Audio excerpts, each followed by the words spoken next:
I've always had a guitar in my hand from the early age of like 5 years old. But I guess when I really started writing music that actually sounded reasonably okay was probably about 15, 16 years old. I played every pub in Swindon probably about 10 times over. So yeah, I'm quite used to being in one. Feels like home. My influences growing up were probably, well, no, Tracy Chapman was probably the biggest, actually, because the self-entitled album was the first album I ever heard. It was an album that my dad gave me. And then after that album, I asked him for more. And then people like Eric Clapton, Paul Weller, Bob Marley, all of those, and Bob Dylan as well. So most of the greats. The album's out in April the 18th, I think. It keeps changing, but it's been a long time, but I think it had to take that time, if you know what I mean. It's like we've learned a lot of things along the way, and now we've got the album to a point where I'm really happy and proud of it, so yeah, I'm looking forward to it.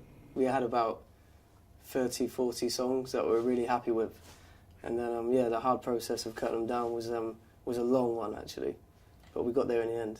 I've worked with Mr. Hudson, who produced the album, most of the album. I actually wrote 2 tracks on the album with him. And that's the whole reason why he got into producing the album, because I went down there, did a writing session, wrote a song, and he just said to me, I'm going to put some percussion on there just as a demo. And then I received a demo, and I was always looking for this kind of middle ground between traditional songwriting on a guitar and using these modern kind of beats and stuff. And he did exactly that, so I kind of said, look, the demo sounds great, why don't you make all of them sound as good as that, you know? The best way to test a song out is obviously to play it in front of people, you know. And with sharing the show with Leanne Havas, she shares the kind of similar kind of crowd to me. So it was really good to get a reaction from them, and yeah, I think they like it. Don't Go was a blessing, actually. In one, it gave me a platform so anything I write, I can send to people when people are here and I get feedback, you know. If I was to work with anyone, it would definitely be Norah Jones. One, because I think we would just make something really special together.